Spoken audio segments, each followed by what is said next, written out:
there are three distinctions that I'm going to talk about today and that we're going to focus on in this program of research. So one of them is this mean-side effect distinction.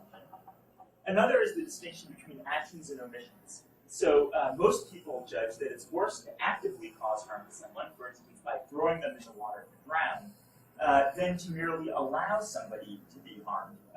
For instance, to see somebody who's drowning and to fail to help them when it would be easy for you to do so.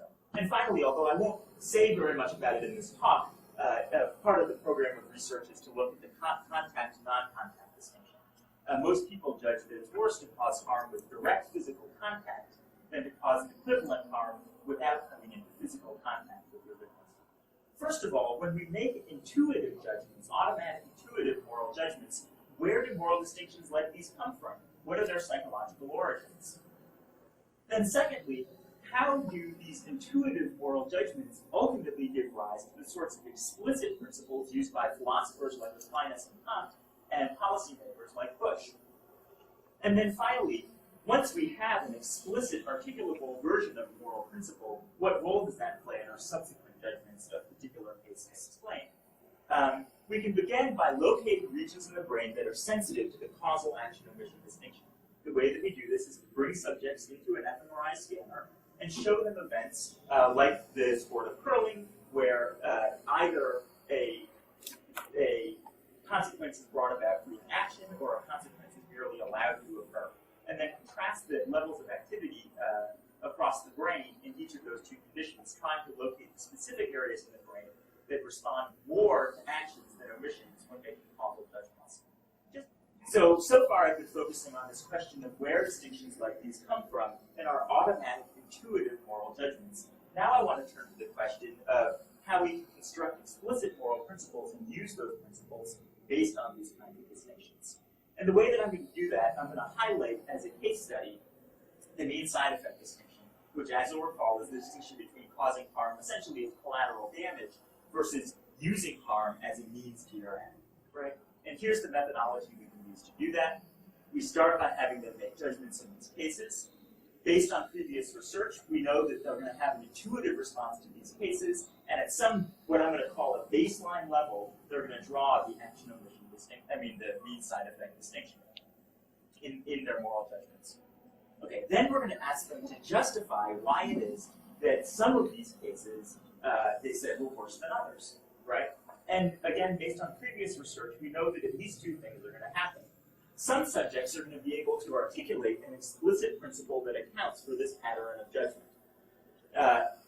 But other subjects are going to exhibit what's called moral dumbfounding. That is, they're going to say, I don't know why I judged one of those cases worse than the other. It just seemed that way at the time.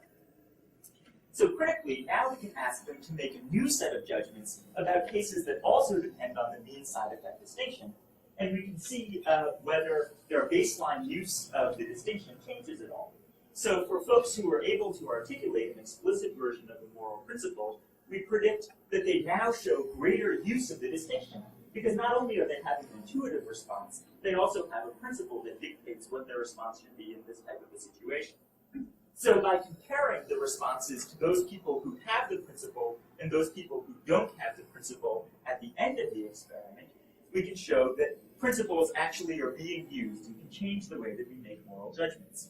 And by comparing the use of the principle at the end of the experiment, after you generated it, to the beginning of the experiment, before you generated it, we can show that the principle was actually created right here in the line today. The important thing that this experiment, or the two important things that this experiment contribute, are first of all to show that possibly these sort of Kantian moral distinctions actually can rely on principled reasoning.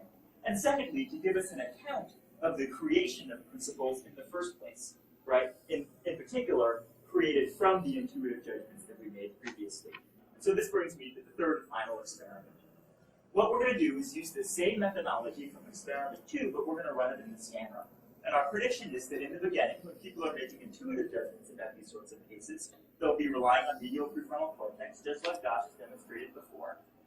But then those who are able to articulate a principle will show a shifted processing now to dorsolateral prefrontal cortex. Whereas those who cannot articulate an explicit version of the principle will continue to use medial prefrontal cortex.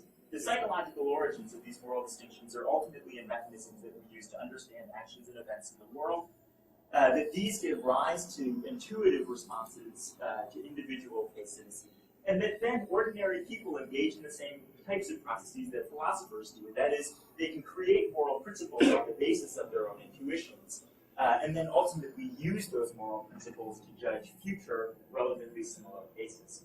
All of this is important because ultimately it's the moral principles that we create and that we explicitly represent that determine things like where we spend our money and where we drop our bombs. So thanks very much for your attention, and I look forward to your questions.